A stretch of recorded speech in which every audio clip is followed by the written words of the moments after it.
I want to give testimony this morning about our anti-racism task force and say a little bit about what motivates me to be involved. My own family has some diversity.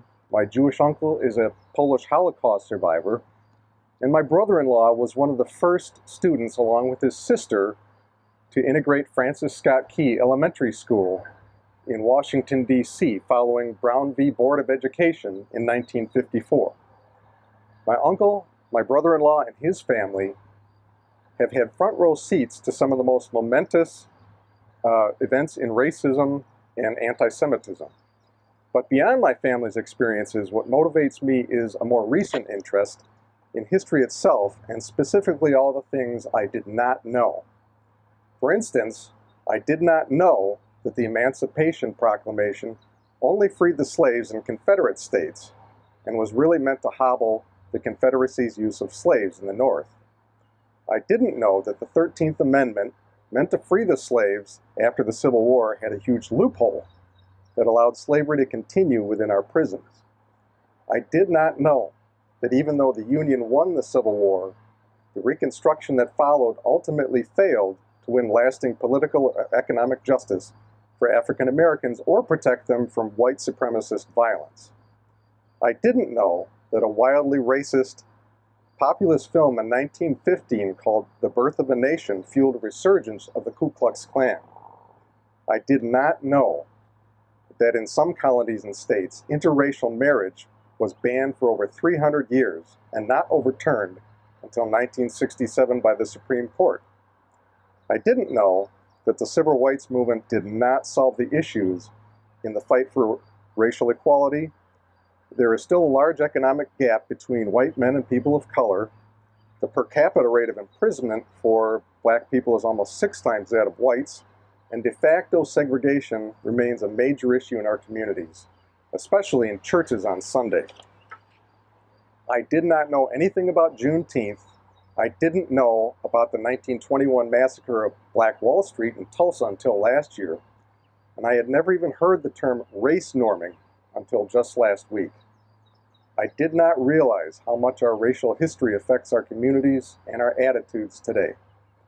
There are many things I didn't know and many more things I still don't know. It's overwhelming. Even just starting to explore the issues of racial justice and how the history of race in America, you quickly realize there are so many resources and so many aspects that can easily fill academic degrees, careers, and lifetimes. 400 plus years of racial inequality and slavery is not going to be solved anytime soon. And frankly, I don't have enough time for this to devote to this project, at least not as much as I should. But that's kind of the point. For people of color and other marginalized communities, they have no choice. They are forced to deal with the consequences of racism, anti-Semitism, xenophobia, homophobia, and so on, simply based on who they are. I want to know many of those things that I don't know. What I do know, and especially what I've been taught here at Ivanhoe Church, is that as Christians, we are called to stand with our brothers and sisters who suffer discrimination. We are called out to speak out against injustice wherever it's found. The 10 Commandments tell us to love God and love thy neighbor. Jesus reinforced that with the Great Commandment from Mark chapter 12, verses 29 through 31.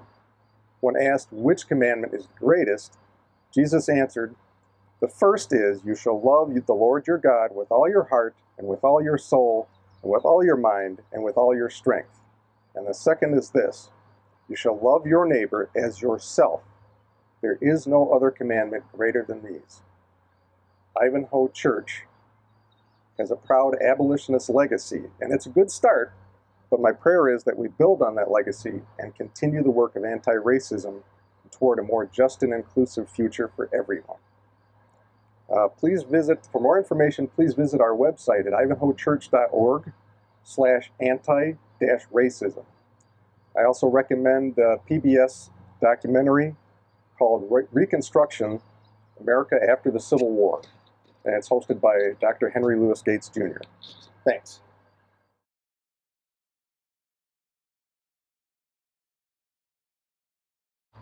Good morning.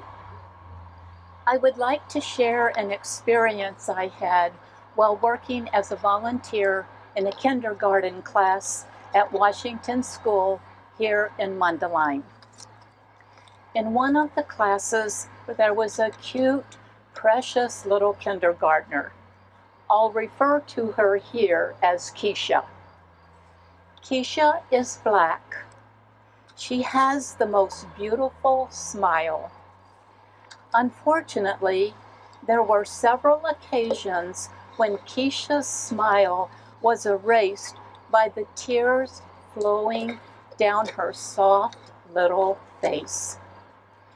She came to me and said, "Mrs. Hotchkiss, I am the only black girl in this class. Nobody is like me." Already at 5 years of age, she felt isolated, set apart by the color of her skin. She felt alone and hurt. But here's the thing, she was not the only child of color in that class. All the other children treated her well and liked to play with her. Still, the tears. So why were there still tears, you may ask? I did what I could to comfort her. But of course, my words and hugs would never be sufficient to enable Keisha to grow up proud of herself, loving herself, feeling included and not isolated. She doesn't live in the kindergarten class. She will grow up along with her family and other people of color in a society where blatant and subtle racism is in the very air they breathe. She will never be able to escape it until she experiences deep down in her heart an environment of loving, sincere acceptance and true equality. Many of us may not understand or see how we contribute to this unjust society. But I know that I do, and frankly and respectfully, I believe that we all do, even if unintentionally and unknowingly. However, we can learn how and why by paying more attention, listening more, reading more, and engaging in activities and thoughtful conversations that will expose for us how we, even without realizing it, contribute to the tears flowing down Keisha's face. So the next time you see a little 5-year-old black girl or boy, would you please think of Keisha?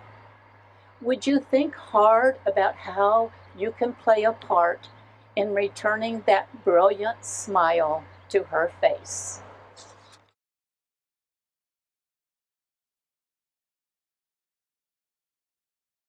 Good morning, friends. Thank you for being here this morning. I wanted to tell you a little bit about my own journey in anti-racism. I used to believe that everyone in the U.S. got an equal shot at the American dream. I used to believe that if you worked harder, you got more. I used to believe that education was the great equalizer, one of the reasons I became a teacher. I used to believe that my parents' hard work was solely responsible for their middle-class existence. And I used to believe that their hard work combined with mine meant that I had earned my class privilege. I used to believe that everyone had a chance. And I used to believe that racism was in the past. Then I got a job teaching at an urban inner-city elementary school in Louisville, Kentucky. I taught 4th grade in an area of Louisville commonly known as Rubber Town, which is where all the chemical factories were. I read the articles about the air quality in the southwest side where I taught. It was the worst in the southeastern region of the United States. Factories were given permits to pollute illegal amounts of chemicals into the air. And I watched so many of my students bringing inhalers to school to deal with the asthma that was a result of their poor air quality. We had to stay inside a lot of times at recess because the air smelled like chemicals. And I watched my students' parents struggle to give their children more options. But they had to miss parent-teacher conferences because their boss at McDonald's wouldn't let them off from work. And they needed that job. It had education benefits and was full-time. That's also why they had to send their kids to school sick sometimes. They just hoped that Tylenol would keep their fevers at bay for the day. I watched our students work so hard for standardized test scores, and I watched them achieve great things. Our school had the highest increase in the district testing scores 2 years in a row. The administrators from the district came in to congratulate themselves over our school's success, while in the shadows asking us to prove that our students were not cheating. How could our students get those scores anyway, right? I boiled with righteous anger. Later, I became a teacher educator, and I focused on preparing teachers for diversity. We had to do better by our students. Some of my future teachers of color chose to tell me their stories too. Dr. Barnes, I ride the campus bus. I watch all the seats on the bus fill up, except for the one next to me. Then students start to stand. No one sits down next to me in my seat. Dr. Barnes, the sales associate, kept coming up to tell me about the sale they were having on blue jeans. She wouldn't leave me alone. My friend told me later that that's what they're trained to do when they're worried someone might shoplift. Dr. Barnes, I was one of 2 black boys in my high school. Everyone thought I would be on the basketball team. Dr. Barnes, I was automatically put into the lowest reading group in my elementary school, despite the fact that I am gifted. I had to prove my way out of that reading group. Dr. Barnes, my son-in-law is black. His car broke down on the side of the highway, and instead of helping him, he was given a ticket. Dr. Barnes, my 5-year-old daughter doesn't want her father to go to school on Veterans Day. He's a veteran of the Gulf War. She's afraid her classmates will laugh. He is an Indian American named Muhammad Hussein. So my anti-racism is personal. I stand up for my friends and my colleagues and my students. Good health shouldn't require political capital. It's not okay for anyone to be made to feel like a criminal because of the color of their skin. My anti-racism is personal, but it's also intellectual. I've read the statistics. It's a statistical fact that men of color in this country are more likely to face harsher punishments in schools and in the criminal justice system for the same actions as white men and boys. The sentences of black men are, on average, 19% longer than white men for the exact same crimes.